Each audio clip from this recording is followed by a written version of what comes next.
Well, good morning. I'm listening to a little bit of Van Morris from Into the Mystics album 2013.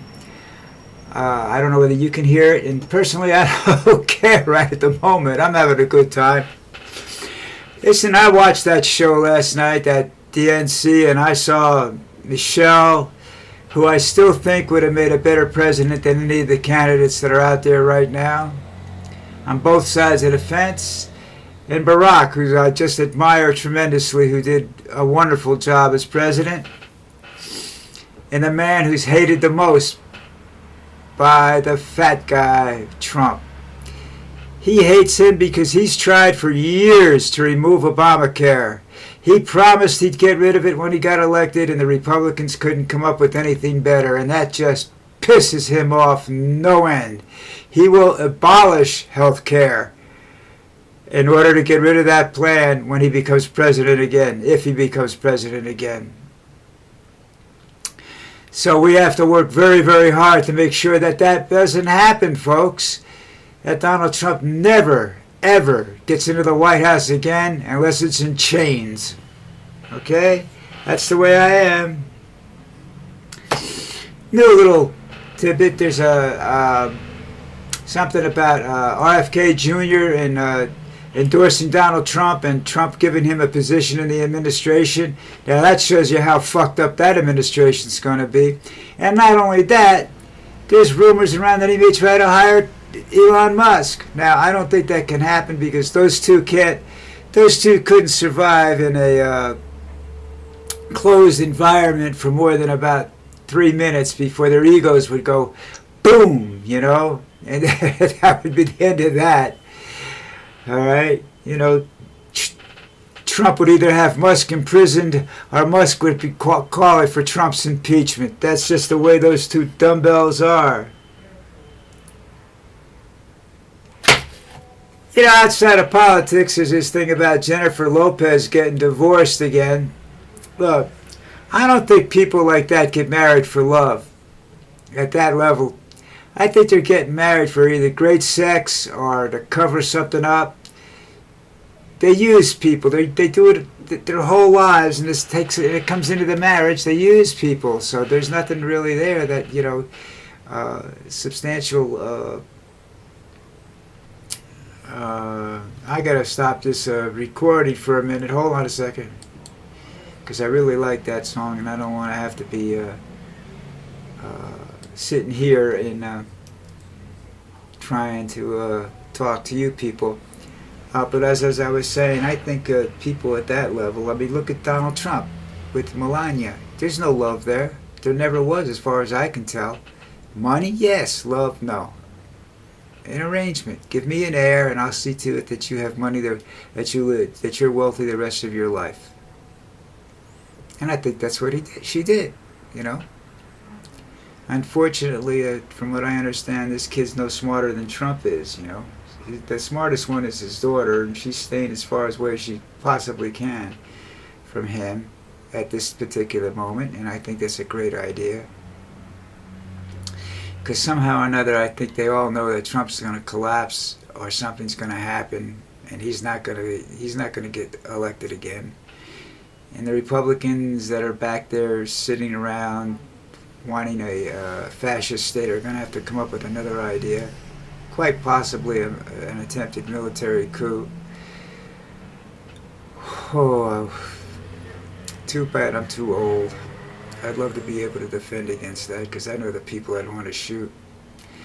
But anyhow, those are topics that came up today. I heard the announcers or commentators after the two Obamas spoke, and they kept saying that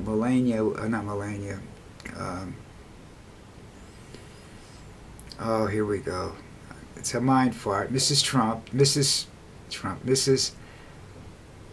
Obama was the better, Michelle Obama was the better speaker. That's when I finally got it out. I'm sorry. It's a mental fart. So, you know, and I listened to both speeches, and I admired both speakers, but when you looked at the news today, they don't mention Michelle's speech as much as they do Obama's on CNN, and I think CNN is more of a is exhibiting certain misogynistic tendencies where that's concerned. I think they were both great speeches. I think hers started out a little slow because she was a little choked up about her mom. But once she got rolling, she knew what to say. She knew how to do it. And I think, I've always said this, that I think would have been the best choice for a presidential candidate the Democrats could have made. I mean, you have a constitutional lawyer, one who taught constitutional law, you know, admired by everybody, hated only by Trump. Of course, you know, there'd be a lot more people hating her if she ran, and maybe she doesn't want that. And that's okay. I can understand that. You know, I don't, you know, maybe that's not the direction their family wants to go in, and that's fine. You know, but I'm just telling you my opinion of that woman, you know. And I love Barack, I really do, you know. And one of the good things about Barack is Donald Trump hates him with a passion. An absolute passion. And you know, I would love to see the two of them debate, because I think Trump would just lose it and try to choke Obama, and I'd love to see Obama, you know, give a left hook to that sucker's fat face. Can't miss it. So those are the important things that are coming up today. Jennifer Lopez's divorce is really just something I threw in there for kicks, you know, to show you why this is. You know, I don't understand why people like that become national news, and it's necessary to be a headline, you know. I think that's okay to print it, you know, but you put it at the bottom of the page, or you put it at the end of your newscast. Goes into the entertainment cycle. You know, it doesn't go into the news cycle. Shouldn't be there. It's not news. Who cares? I don't think she has that many great fans left either, unfortunately. She's a little older. She's had some problems. I don't think she's got a real good personality when, you know, but I don't know her. I've never met her. I've never seen her actually give a talk or be around human beings, you know, so I really couldn't tell you. And I don't want to get into a war with her, because I don't fight wars with unarmed people. The thing about Musk and Trump working together, that's just a fantasy. Most people know that's not possible, because neither one of them play well with others. You know, both of them are narcissistic personalities, and it's just not going to happen. And then I'm not sure that, you know, RFK could work in the administration. I think all Trump's trying to do is get his supporters' votes, and I'm not sure his supporters are going to vote for him. You know, and I'm surprised at the Kennedy family. I mean, that the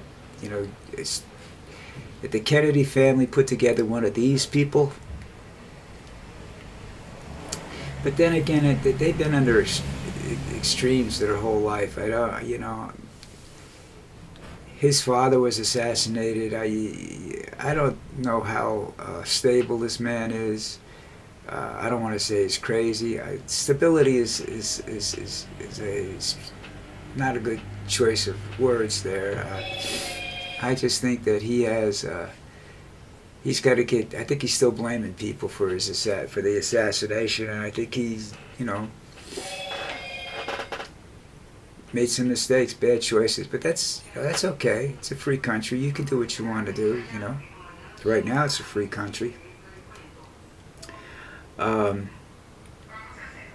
those were the three topics I had. I like I said, I have this thing with the Obamas. It's you know, I don't know all their positions on this, and I know he's an ultimate politician, and maybe that's what she doesn't want to be. She doesn't want to have to be nice to people she doesn't like, and I think that's a trait that I have. I don't want to be nice to people I don't like. I just don't understand why I have to be. You know, I see no reason for me to be nice to people I don't like. You know, or respectful. I mean, I have absolutely no respect for Donald Trump. I think he's a low-life scumbag, and if he walked into back when I was working and tending bars, and if he walked in, I wouldn't wait on him.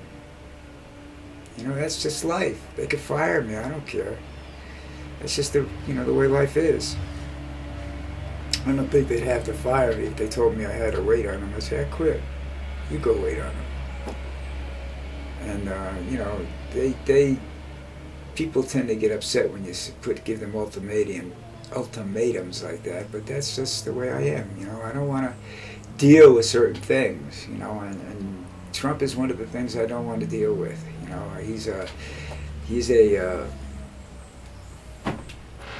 I don't know. I don't like snakes, but I'd rather pick up a snake than shake his hand. I'm afraid of some things. I'm not really afraid of. I guess I am. I'm sort of afraid of bees, but I would rather walk through a bunch of beehives, honey beehives, rather than be in the presence of Donald Trump. First of all, bees don't smell that bad. Honey smells nice. Trump smells like shit most of the time. I really don't think that what was being said at the beginning of his campaign, where he was when he was on trial and everything, he was walking in and people were saying he smelled like shit. I really can't see him being president if he has that problem. Okay,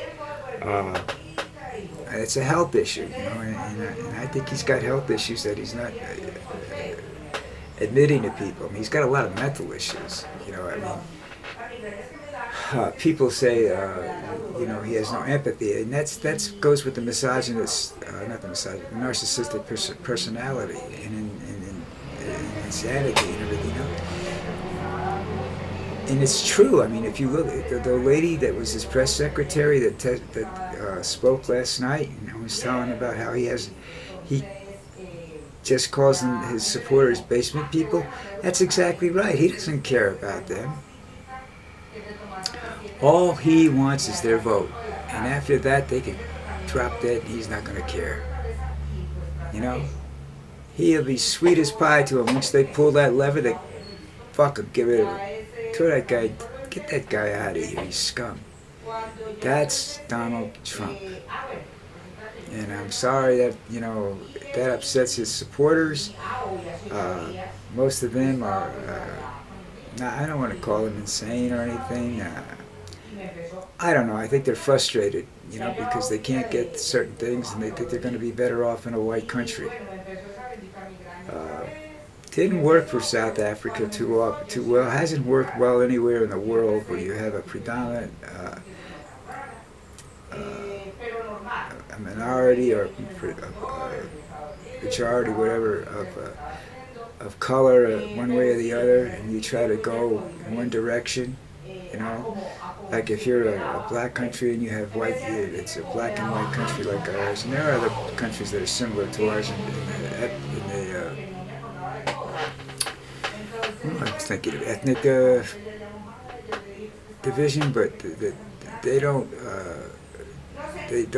know they can't operate as a white or a black country or a Asian versus this country. It doesn't work that way in the long run. I mean, for short periods of time it might work, because of the joy of white people, but all of a sudden they're going to find out that they got nothing to sell to people. Nothing, nobody to buy their products, nobody to do their manual labor for them in that particular, because the uneducated white person versus the uneducated black person. The uneducated black person is going to do one of two things, in my opinion. And this goes for Latinos or whatever, the uneducated portion of the country. They're either going to deal drugs or they're going to go to work in places that none of us want to work in. I shouldn't say none of us. I've done that. I've done a lot of shitty jobs in my life, so because I had to survive. I was out of work, and unemployment is only good for so much. So I took jobs I really didn't want and made them work. And I think that's which I was lucky, because I have a personality that doesn't like to be told what to do. So I have problems like that sometimes when I work for other people, but I survive. I have about a 5-year limit like that. I can do it for 5 years and screw them, I'm gone. You know? This is life, you know. I don't know what to tell you, what to pray for, you know. But just electing Kamala Harris in Waltz won't do it. You have to get majorities in the Senate and in the House. And in order to keep the country the way it is, the way you want it, you're going to have to keep those majorities for as long as you possibly can. And you have to do good work. You can't do shitty work. You got to do good work, people, you know. The most important thing right now coming up, the next big thing for people to do is if you don't want Trump to take over the country, vote. And then you're going to have to fight, because he's going to do everything in his power to cheat and steal the election. Okay? Everything he's accused Biden of doing and the Democrats of doing in the last election, which it's never been proven by anybody, including all the Republican investigators and whatnot, in the Senate and the House and every place else, then you have to understand that you have to stop this man.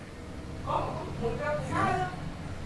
And it's a movement it's not a movement that I think it's a dangerous movement, but I don't think it's a movement that can't be stopped or directed elsewhere, you know. And you have to understand, that's why they don't want books. That's why they ban books. That's why because they don't want you to learn. That's what Hitler did. He didn't want an educated populace, because they would understand what he was doing. It was wrong. Horribly, horribly wrong. Alright, I'm starting to wander some more, and I'll leave you with that. You guys take care. I'll see you tomorrow.